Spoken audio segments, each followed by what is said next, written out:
I'm on track to double the size of my company's revenue this year. And in this episode, I'm going to explain the exact steps that took place to bring me to where I'm at today. Let me start by just explaining what my company does. We are a premium influencer solution for business owners. We put a specific emphasis on YouTube, podcast, social media, and newsletters. And I started to experiment with businesses in 2018, about 7 years ago, and it's just now finally starting to click. And I know that a lot of people out there have done this sooner and quicker or claim that they became millionaires overnight. That was not my experience. What my experience was continuously evolving, leveling myself up, and learning new lessons over time. And so there are 5 things that happened in 2024 that I think were really fundamental to the success that is lining up for this next year. The first one is that I replaced my smaller revenue clients with bigger clients. And when you're first starting off your business, at least when I was first starting off my business, I would basically say yes to everyone. And I needed money. I need revenue. I need cash flow to get my business off the ground. That's okay. But it got to a point where I realized that the types of clients that I could serve, the type of clients that I knew that I could help. I know I can help grow your YouTube. I know I can help you accomplish the top of funnel needs that your business has. I know I could do that. And I only want to accept the clients that I know I can serve. Whereas at the beginning, I would charge a lower premium because I didn't have the confidence. I didn't have the team. I didn't have the knowledge and understanding of the market. So I wasn't as confident. I didn't want to charge as much because what I did not want to do is overpromise and underdeliver.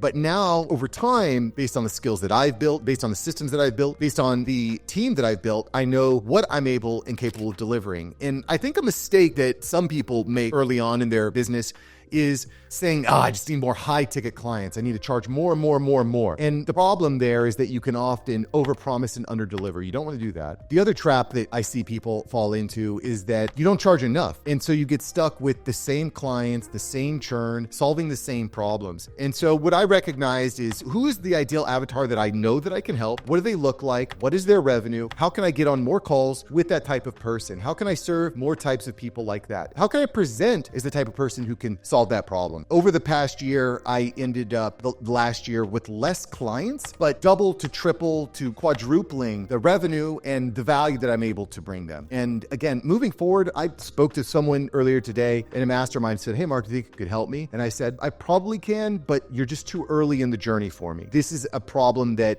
I'm not best equipped to serve. So I think getting to a point in 2024 where I was able to say no more often, charge a higher premium, is absolutely dramatically increase the level of revenue and profit in the business. All right, the second thing is that I put a significant investment into personal knowledge and into systems. Last year, I became very serious about building out a CRM. I now have what I would consider the best CRM for podcasting and YouTube and interviewing. I'll put a link below. You can actually get access to that. It's ridiculous. It has everything from calendars to email to social media posting. We have 24/7 tech support. My boy Nuno even puts on Q&As 4 days a week, Monday, Tuesday, Wednesday, Thursday. They're putting on sessions and doing training. So I can't speak highly enough for how important putting together a dedicated customer relationship management system is. You cannot grow a business without this. You cannot grow a business without automations in place, contacts, lead gen management, I should say prospect management, tagging. That is very important. I also put a lot of emphasis into cold email and taking courses on cold email, joining sessions on cold email, spending thousands of dollars on cold email. Wasted a lot of money, but let me back that up. I did not waste a lot of money. I spent a lot of money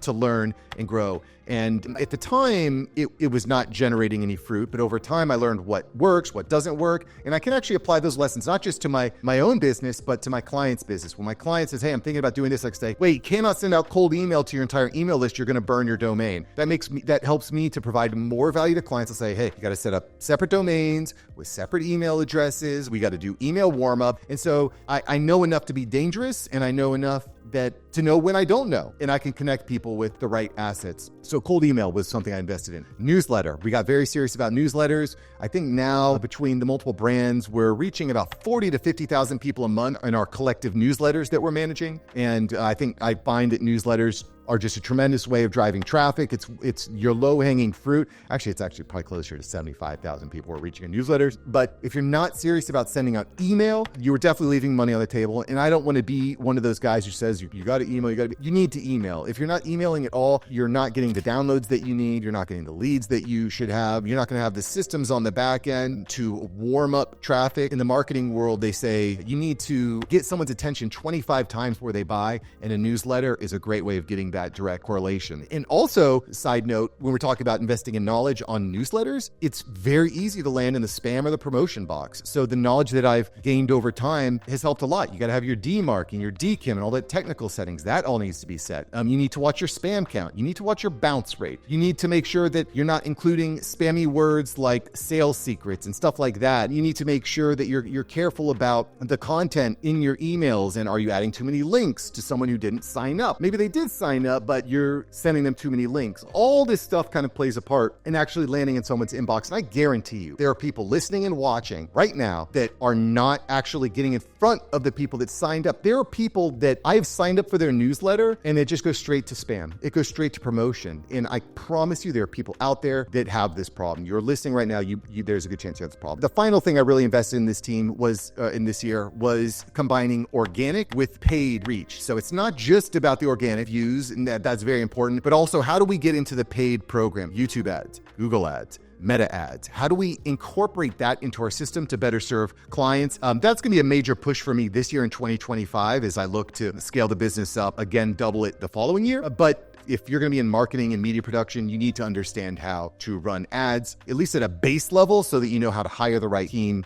the right people. And because there's a lot of people out there that just don't know exactly what they're doing. They just use ChatGPT to run ads. And you need to know the right questions to ask so that you can elevate that. By the way, if you're listening and enjoying this right now, hit the subscribe button, leave a comment below. It really helps me. If you're on YouTube, leave a comment and subscribe, like all that. It really helps me to just know what you want to see. All right, let's keep going. The third thing that I did this past year, was I doubled down on team. And I did this in a few different ways. One way was more aggressive with hiring talent. One of the problems that I ran into this past year as I brought in more clients and we had more work is that edits would fall behind, or some of my team members would get overwhelmed and maybe the quality of work would slip. So I started hiring more talent, because I wanted to make sure that we are fast, we turn around work quickly, but also because it puts more pressure on the team. It puts more competition on the team. There's other people that are there. They're doing great work as well. So you need to level up and you need to be faster, and other people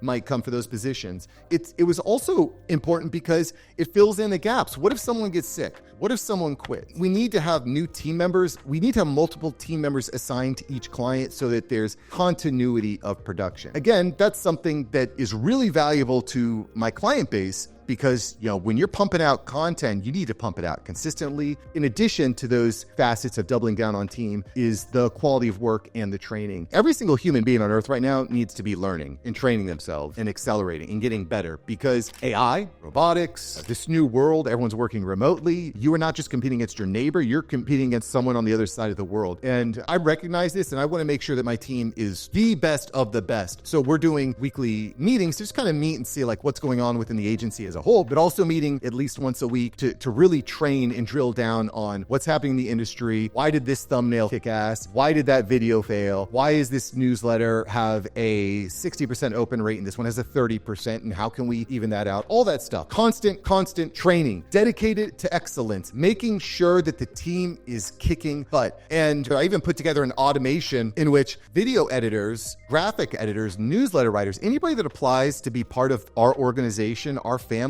is going to fill out a form on Google, a Google form, and their results are sent over to ChatGPT. ChatGPT screens them, rates them, and lets me know the quality level of this person. And so that's kind of the first barrier to entry. Are they paying attention to detail? Do they know the critical data points? They know how to improve critical metrics, and do they speak English well? How quickly are they going to communicate and respond? I'm looking for all these things on the front. I don't want to get on a bunch of calls. I want to get on a dozen calls. I want to get on 2 or 3 to maybe 5 really high quality calls before I invite someone in. And this is proven to really fill my funnel with some sick talent. In fact, I'll do you a favor and I will post a link to a video that explains exactly how I set that up. I think you can learn a lot. It's not complicated. I'm not a software engineer. I'm just a pragmatic guy who's using AI to make my systems smoother. And then additionally, when it comes down to team, I doubled down on new offers. Again, newsletters, social media management, really doubled down on hiring good people for those positions. The fourth thing that I really focused on this year was better habits. And I'm not perfect. I slip up. We live in a dopamine addiction type of world, so I do suffer from that. But better habits, reading, better sleep cycles, circadian rhythms, and really working on elevating the inner circle, the people that I'm communicating with. The reality of the matter is the people that you're spending time with, you are the average of those people. And I want to make sure I'm surrounding myself with the right people. So reading, sleep, inner circle relationships. Quick note on sleep. I do believe that waking up early is a very productive habit. But one of the things that I found, I work with a lot of people that are overseas.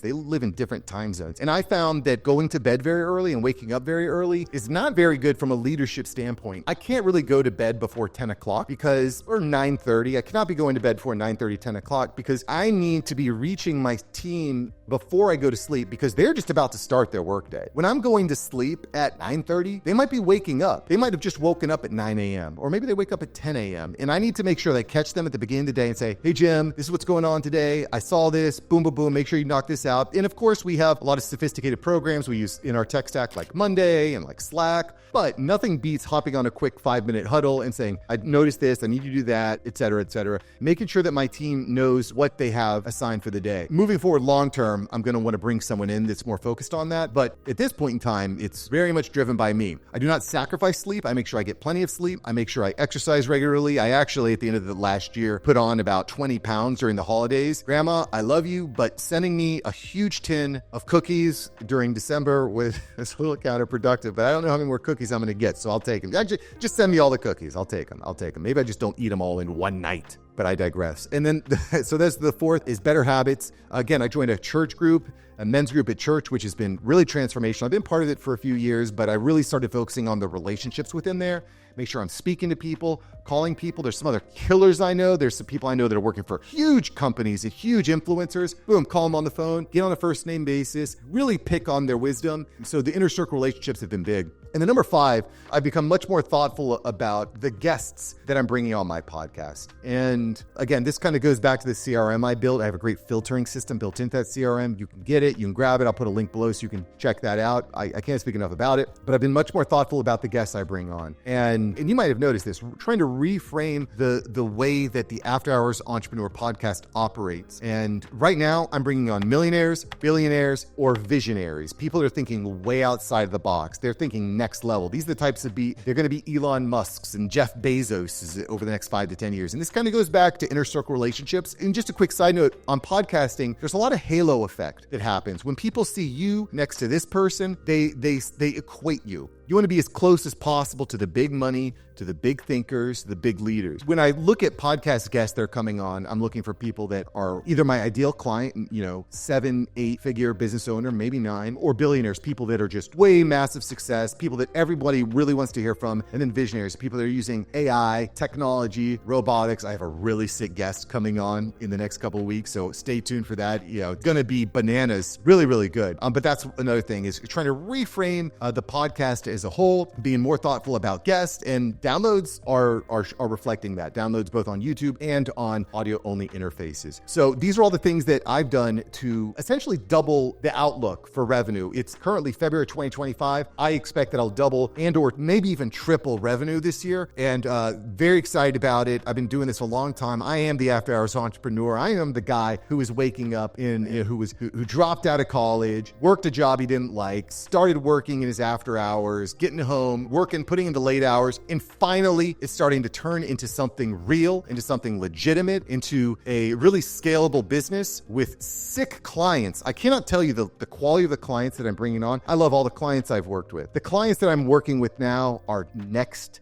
freaking level, and I'm very excited about it. Team members I'm working with are next freaking level. They are killers. They are pushing it. They understand the importance of the quality of work, and just doubling down on communication, speed, and excellence. And I'm just very excited about it. I'm really thankful that I have the opportunity to share this with you. If this speaks to you, of course, make sure you like, subscribe, shoot me an email, mark@marksavantmedia.com. If this speaks to you, if you want more of this, mark@marksavantmedia.com. Now go out and chase your dreams and get them, and I'll catch you in the next episode. All right, peace.